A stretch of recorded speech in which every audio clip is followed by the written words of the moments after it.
Hey you guys, it's Mish. Welcome back to my channel. In today's video, I'm going to be discussing my April budget. Within my budget, I'm going to be going over my current bills, my goals for the month, my debt, and then what I'm actually being mindful of this month compared to the past few months.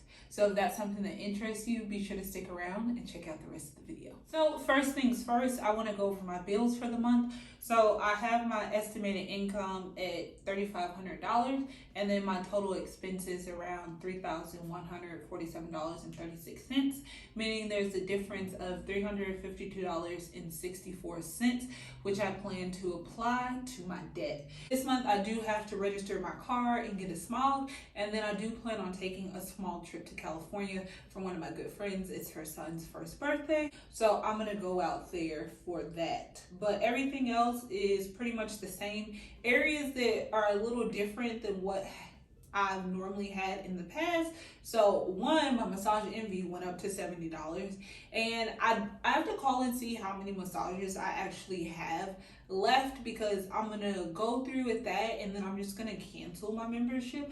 I believe that when I first started at Massage Envy, it was $50 and now it's up to $70. So I think I've been with them around 4 years. So yeah, that's just getting a little out of hand. Every time I turn around, these expenses are just going up. I know that has something to do with inflation, but prior to inflation, they were slowly creeping up as well. And then my personal budget, I'm gonna decrease that to $160. So if you didn't catch my last video, I just talked about as far as like my groceries and my personal budget, I'm not gonna use my debit card for those type of expenses. I'm just going to withdraw that money on a bi-weekly basis and just have that money in cash and see the difference that goes within that. Another reason that I'm decreasing my personal expenses is because starting next month, my student loans payments start back up, and those are a little over $300, and I don't feel that I need to be spending $250 on personal expenses. So I decreased that area a little bit, and I did decrease my groceries by $50, I believe, or $25. So I started shopping in like the bulk section at Sprouts just to see the difference of what my groceries are gonna look like. So this will actually be the first full month that I'm doing that, to see if my money will go a little bit further. That's it for the bills on this section. Next, we're just gonna jump straight over to my actual to-do list. So my only to-do list for my finances is just to reduce my credit card debt by $1,604.24. What I've noticed is that this year I just kind of been slow playing it a little bit, paying off debt. Like, I remember at one point I just used to be like, okay, like I spent this on my credit card and I would pay it all off at the end of the month. But now I find myself like not doing that as much. I believe that it's because I have the house now, and those expenses that I haven't transitioned as much as some of my spending habits haven't quite aligned with me having a house. It still is aligned with me being with my sister and just paying that small portion. So I would spend, money on self-care. I would not really, track my groceries as much, or if I went out of budget. If I happen to use my credit cards throughout the month, I would quickly pay that off, and that's not the same case. That is a little discouraging at the same time too, because I can work overtime, and I did work a little bit of overtime, but not in the fashion that I used to, where I used to work at least like 25 to about 40 hours in pay period. So I kind of scaled that back. So with the scaling back, as time is progressing, I see my spending habits slowly aligning with my new lifestyle that I've built for myself over the past few months. That's my only goal. As far as savings, I'm not contributing anything extra towards savings this month.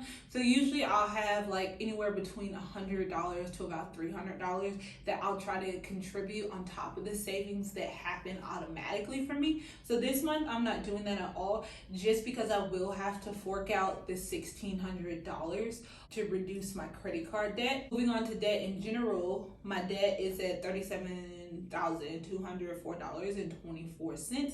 So my student loan payment is the bulk of that, which is $32,000, and then the rest is split amongst my braces and then my credit cards. I feel honestly, when I get past the credit card debt, you know, everything else will be fine.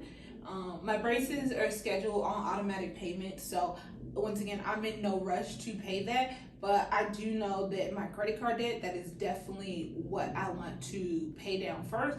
And while it's not gonna happen all this month, if I could knock that out within the next 2 months, because as I said, my student loan payments are starting next month, and that's $300 some, and I don't want to pay credit cards in that. I would rather just have to pay towards my student loans. So that's something that I am focused on completing over the next 2 months, is just knocking out my credit card debt as a whole. Now, while I can just pay it all off right now, I'm still like, I didn't save that money for that purpose. So therefore, I don't want to spend it on that. And that's also one of my problems that I've seen, is just that I get fixated on saving a certain amount of money. And if that's not the original purpose what that money is for, I don't like to go and dip into that money to just be like, oh, okay, well now I'm gonna go and pay this off. And I know some people are probably gonna be like, well, it really doesn't make sense if like you're doing interest every month or whatever the case may be. I know. And because I'm just replenishing my overall emergency fund that I took from to purchase this house, I'm used to having this amount of money and I don't have that amount of money. So my comfort level and level of ease is not as high as it normally would be. And I don't want to continue to take from that. But you know, we'll see how the month goes. And Q1 wasn't bad for me. If you didn't catch my 2022 goals update video, be sure to check that out. I'll link it up above. But I just want it to be better. There was a lot of stuff that I became aware of as far as my own spending habits, things that I was able to accomplish, some things I was not able to accomplish. But right now, I just want to make small steps to work towards financial freedom, financial independence. So that's my goals right now. In the comments below, let me know how your monthly budget is going. If it's good, if it's bad, what areas that you need to be a little bit more mindful of. And as usual, take time to enjoy your own journey. I'll catch you guys in the comments until the next video. Bye.